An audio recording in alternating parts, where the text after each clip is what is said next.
Opa, tudo bem aí, galerinha? Vamos dar continuidade ao que nós conversamos em sala de aula, certo? Para falar de obrigação alternativa, tá? Obrigação alternativa. Conceito de obrigação alternativa. Obrigação alternativa é aquela que o objeto da prestação é múltiplo, ou seja, há diversos objetos em prestação, sendo que o devedor, cumprindo qualquer um deles, libera-se do vínculo jurídico obrigacional. Nós conversamos em sala de aula e eu falei um pouco também sobre cumulação de pedidos, né? Eu vi a necessidade de passar primeiro por uma petição inicial para poder explicar como nós fazemos uma acumulação de pedidos e depois entrar na questão de obrigação alternativa, né? A gente fez uma simulação lá falando o seguinte: eu vou fazer uma acumulação de pedidos alternativos. Eu posso fazer uma acumulação de pedidos simples, eu posso fazer uma acumulação de pedidos facultativo, eu posso fazer uma acumulação de pedido sucessivo, é aquele que um depende de outro. E aí nós explicamos sobre isso, levamos um certo tempo ali, foi bacana e a gente conseguiu entender. Então aqui a gente vai passar direto, para tentar resumir isso em 20 minutos, para poder lembrar do que nós conversamos em sala de aula. Então, conforme diz o nosso conceito, independente da obrigação cumprida pelo devedor, vai satisfazer a pretensão do credor, né? Como regra geral, cabe ao devedor a escolha da prestação. E aí eu cito o artigo 252, caput do Código Civil. No entanto, pode ser estipulada norma em sentido contrário. Ademais, pode ser também escolhido um terceiro para que exerça a opção pela prestação.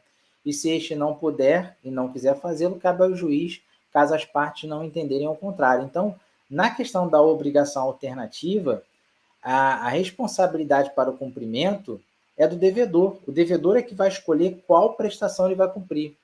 É diferente de outras obrigações, né? Se o credor dá a opção ou não, o credor pode satisfazer de maneira que o devedor pode satisfazer de maneira que o credor se sinta pleno, satisfeito com aquele cumprimento. Então, eu posso fazer até pedidos alternativos, como eu posso fazer um pedido, mas que o devedor escolha a forma de cumprir que satisfaça o credor. Então, essa é a peculiaridade da obrigação alternativa. É o credor que pleiteia e é o devedor que define qual que vai cumprir.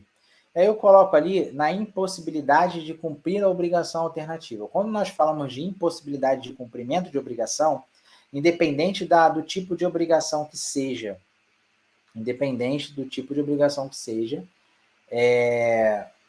temos que avaliar a culpa. Se nós não avaliarmos a culpa, nós não vamos saber como pedir. Então, ali, eu coloco duas situações: impossibilidade de cumprir uma das prestações e a impossibilidade de cumprir todas as prestações.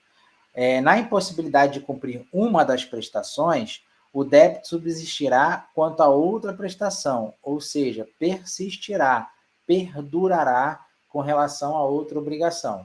E a impossibilidade de cumprir todas as prestações, se não houver culpa do devedor, a obrigação será extinta. Então, se o devedor não cumpre por ausência de culpa, por algum fato extraordinário, ela vai ser extinta. E aí nós voltamos naquele assunto e falamos sobre causas de excludente de responsabilidade. A obrigação é extinta. Então não há de se falar em perdas e danos quando nós falamos de cumprimento de todas as obrigações. Quando nós falamos de impossibilidade de uma das obrigações, essa que não foi cumprida, o débito vai persistir perante as outras. Então vai haver um somatório de débitos, no final isso vai virar uma bola de neve. Impossibilidade de cumprir a obrigação por culpa do devedor. Está errado ali, está culpa, eu tenho que corrigir. Culpa do devedor. Se há culpa do devedor, Em todos esses itens tem que haver acumulação de indenização por perdas e danos. E aí nós temos 3 situações para isso, falando de culpa do devedor. A obrigação facultativa, que é aquela que se diferencia da obrigação alternativa. Na obrigação facultativa, não há um título específico no Código Civil, tá, que trate sobre obrigação facultativa, mas previsões desse tipo de obrigação estão sendo consideradas por doutrinadores estudiosos do direito. Nessa obrigação, o objeto da prestação ele é único. No entanto, confere ao devedor o direito excepcional de substituí-lo por outro. Portanto, é importante destacar que o devedor ficou obrigado tão somente a realizar a prestação contratada, sendo que apenas esta é a que pode ser exigida pelo credor. O que acontece é que o devedor, no momento do adimplemento, pode optar por outra prestação. Lá, naquela obrigação alternativa, é uma coisa ou outra. O devedor vai optar. Nessa, ele pode optar por uma coisa diversa, desde que satisfaça a pretensão do credor. Então, aqui eu faço um calendário para poder diferenciar as obrigações alternativas das obrigações facultativas. Eu coloco ali, obrigação alternativa, há várias prestações devidas. Obrigação facultativa, há apenas um objeto devido. Lá na obrigação alternativa, o devedor escolhe uma daquelas que vai satisfazer o credor. Lá na obrigação facultativa, o devedor ele tem um objeto só, que é devido, mas ele vai optar por outro que não está nem no rol de pedidos. Mas esse outro ele vai satisfazer. Foi facultado a ele a escolha. Lá na alternativa, 2 ou mais prestações estão em obrigação. Lá, aqui na facultativa, só uma prestação está em obrigação, sendo que a outra é apenas uma faculdade de solução para pagamento. Por exemplo, até na sala de aula o aluno falou, fiz um pagamento para uma mudança, mas acontece que a mudança não aconteceu e aí o prestador de serviço fala, eu posso usar esse valor e mandar pintar o imóvel? Né? Pode, satisfez lá do jeito que o credor entende que está bom, mas foi o devedor que ofereceu aquilo que não era objeto. É uma coisa completamente estranha. Então, para a obrigação facultativa acontecer, eu tenho que ter um objeto, um pedido. E aí o devedor escolhe uma coisa que não tem nada a ver, mas que satisfaça a pretensão do credor. Já na obrigação alternativa, eu tenho 2 ou mais prestações que podem satisfazer, que dão a oportunidade ao devedor de satisfazer. Lá na obrigação alternativa, se a escolha couber ao credor, ele pode escolher qualquer uma das prestações. Na facultativa, o credor pode tão somente exigir uma prestação do objeto principal.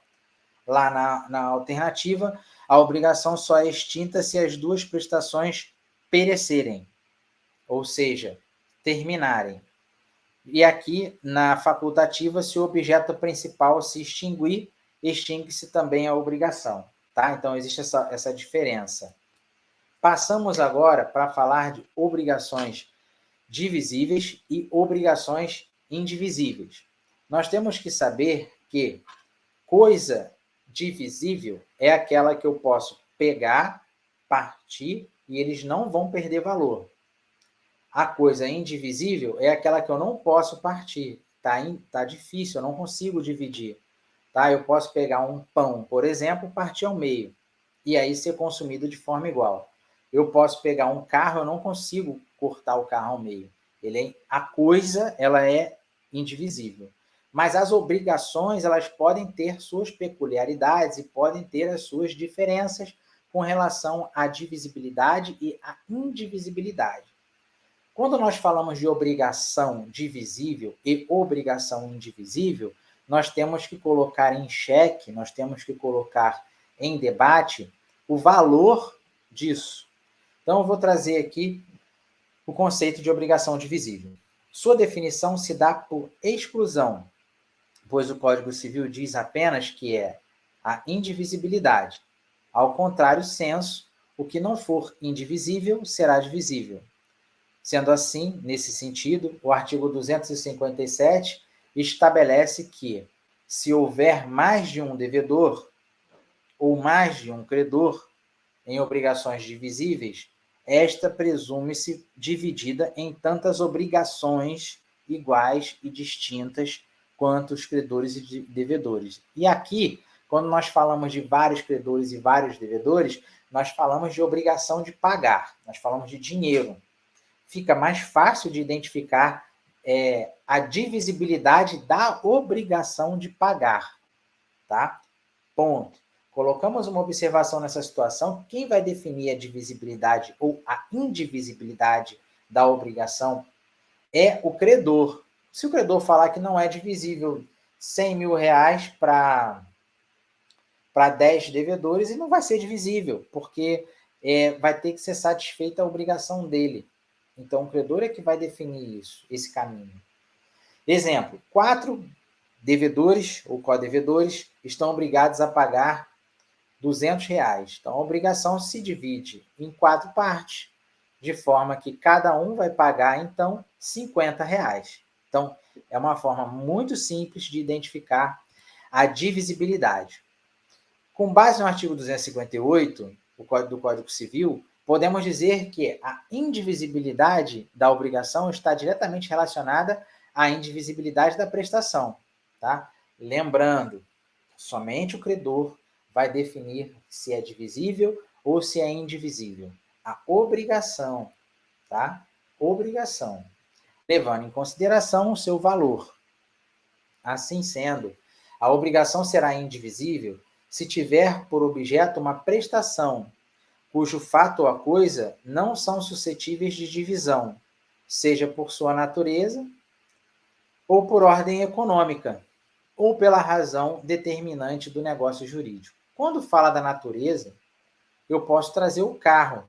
É uma coisa indivisível, tá? É uma coisa indivisível, porque se eu partir o carro ao meio, ele não vai ter o seu valor. Ele até vai ter a inviabilidade do seu uso. Então, por essa razão, ele é indivisível. Mas eu posso gerar uma obrigação divisível para carro, né? Eu tenho a obrigação de 2 pessoas para usarem o carro. Uma para levar a criança para a escola durante determinado dia, e outro para usar o carro para trabalhar durante determinado dia. E aí eu transformei a obrigação de uso desse carro em divisível. Vai haver muita confusão em interpretação, inclusive em pesquisa de entendimento doutrinário com relação à divisibilidade e indivisibilidade. Obviamente que questões assim caindo na prova vão ser questões explicativas e vocês não vão se sentir confundidos para responder. O que nós temos que partir é do seguinte princípio: coisa. Eu tenho uma caneta. Essa caneta eu posso dividir? Eu posso partir? Se eu dividir essa caneta, ela não vai funcionar. Ela tem um uso e a função dela é a escrita. Se eu partir, a tinta daqui pode vazar e eu não vou conseguir usar. Então, isso daqui, para mim, ela vai ser, essa única caneta, ela vai ser essa coisa indivisível. Mas se eu pegar uma caixa de canetas, com 10 canetas, essa caixa, ela pode ser divisível. Eu posso pegar 5 canetas e dar para João, e 5 canetas e dar para Maria. Eu vou dividir a quantidade de canetas. Então, ela vai ter a divisibilidade dela acontecendo aí, da coisa. Com relação à obrigação, eu tenho a obrigação de prestar, que eu falei do pagamento sobre a questão da dívida, né? Sobre divisível, se eu tenho 4 devedores, co-devedores, eu posso pegar R$200 e cada um paga 50, então é uma obrigação divisível. Se eu estou falando da obrigação de usar uma coisa indivisível, eu posso dividir a obrigação daquela coisa indivisível. Então, estou começando a trazer um pouco de complexidade na interpretação do que é divisível e indivisível. Tá bom? Então, isso é que tem que estar na cabeça de vocês. Então, vamos continuar aqui. Portanto, um produto que não pode ser dividido sem perder a sua qualidade ou um serviço, que só pode ser prestado de uma forma única. São exemplos de objetos indivisíveis. Nós acabamos de falar. Eu posso perder a qualidade da caneta. Se eu quebrar ela no meio, eu não vou conseguir usar essa caneta. Então, eu tenho um objeto indivisível. Não confundam objeto com obrigação. São duas coisas completamente diferentes, tá? E aqui eu falo sobre a solidariedade. A gente vai chegar, eu vou finalizar essa apresentação com a solidariedade. A gente falou um pouco sobre isso em sala de aula. Vamos entrar na próxima aula, mas a gente vai dar um start nisso agora. Da mesma forma, pode-se falar também em pluralidade de credores, sem que, nesse caso, qualquer dos credores pode exigir do devedor outros devedores a dívida inteira. Todavia, o devedor desobriga-se da obrigação quando paga todos conjuntamente ou paga a um dos credores, mas dá a esta caução da ratificação dos outros credores. Nós vamos entender melhor sobre isso, sobre obrigação solidária. Na sala de aula, nós conversamos e parece que vocês assimilaram bem essa questão de relação externa e relação interna sobre solidariedade, obrigações solidárias. As principais características, nós colocamos lá e conversamos sobre isso. Ao tratar-se das obrigações solidárias, deve-se, de início, diferenciar as duas relações que existem, a relação externa e a relação interna. O que consiste a relação externa da obrigação solidária como característica? É a relação jurídica entre co-credores solidários, ou seja, mais de um credor que são solidários, possuem as mesmas responsabilidades. E o devedor, tá? Então eu tenho mais de um credor e um devedor. E eu posso ter também um credor e dois devedores. Então, cada credor solidário tem o direito de exigir do devedor o cumprimento integral da prestação, ao passo de que cada devedor solidário deve adimpli-la por completo. Isso é o que se diz relação externa. E aí vem um exemplo. Eu desenhei um boneco no quadro. Devedor A e B, em obrigação solidária, obrigam-se a entregar ao credor X 10 sacas de soja. O credor X pode exigir de qualquer dos devedores a entrega de 10 sacas de soja. Isso quer dizer que os devedores são solidários, eles devem entregar ao credor as sacas de soja. De qualquer maneira, o credor vai receber as 10 sacas de soja, não importa. Se vai ser 5 de um e 5 de outro, 7 de um e 3 de outro, ou 10 de um, o credor vai receber essas sacas de soja. Então, eu coloco para fechar a relação externa, devedor Y obriga-se a entregar aos co-credores solidários C e D as 10 sacas de soja. Tanto o credor C quanto o credor D podem exigir do devedor as 10 sacas de soja. Relação interna, agora, para diferenciar da relação externa, tá? Falando de solidariedade. Relação interna é a relação jurídica entre obrigados de um mesmo polo. Então, eu tenho, na relação externa, o polo divergente. E na relação interna, dentro do mesmo polo, eu tenho discussão. Tá? Eu vou pegar aqui, eu tenho em mãos uma caneta e um celular polo passivo. Se essa caneta responde à ação e ela perde, essa caneta pode buscar desse celular seu direito de regresso no polo passivo, porque também o celular é devedor, por mais que ele não entre no polo passivo solidariamente na ação inicialmente. Tá? Então, eu tenho o direito de regresso presente na relação interna, porque eu falo interna do polo. Então, é a relação jurídica entre obrigados de um mesmo polo, ou seja, entre os co-credores entre si e entre os co-devedores entre si. Cada co-devedor obriga-se a adimplir sua parte da prestação total, enquanto cada credor tem o direito à sua parte da prestação. Exemplo, o devedor solidário adimpliu integralmente, o devedor solidário A adimpliu integralmente a prestação. E a ele nasce o direito de exigir de B o valor de sua cota-parte. Isto é, se o devedor A entregou as 10 sacas de soja, ele tem o direito de regresso em face do B, podendo exigir dele 5 sacas de soja. Lembrem daquele exemplo anterior, que existem 2 devedores para entregar 10 sacas de soja. E os 2 devedores entregam as 10 sacas de soja. Como eu falei anteriormente, não importa. O credor vai ter que estar satisfeito na relação externa. Não importa. Ele vai receber. Pode ser 5 sacas de soja de um devedor e 5 de outro. Pode ser 7 sacas de soja de um devedor e 3 de outro. Ou pode ser 10 sacas de soja de um devedor e nada do outro, mas o credor recebeu. Ponto. Obrigação da relação externa satisfeita. Já na relação interna, não. Se aquele devedor entrega 10 sacas de soja, acabou, parou a relação externa. Vamos para a relação interna agora. Esse devedor que entregou 10 sacas de soja vai acionar judicialmente o outro devedor, que é o devedor B, para ele satisfazer 50% daquilo que o devedor A entregou para o credor.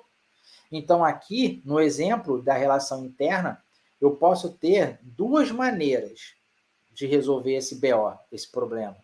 Uma, o credor ajuiza a ação contra 2 devedores, um devedor assume a responsabilidade, paga total para o credor se satisfaz e vai embora, e esse devedor, inicialmente, esse devedor que não pagou é excluído do polo, mas esse devedor A, que pagou 100%, ajuiza uma ação contra B e busca seus 50%, lógico que ele tem que comprovar isso através de documento, contrato, ou então o credor ajuiza a ação somente contra A e esse A perde tudo e esse A ajuiza a ação contra B.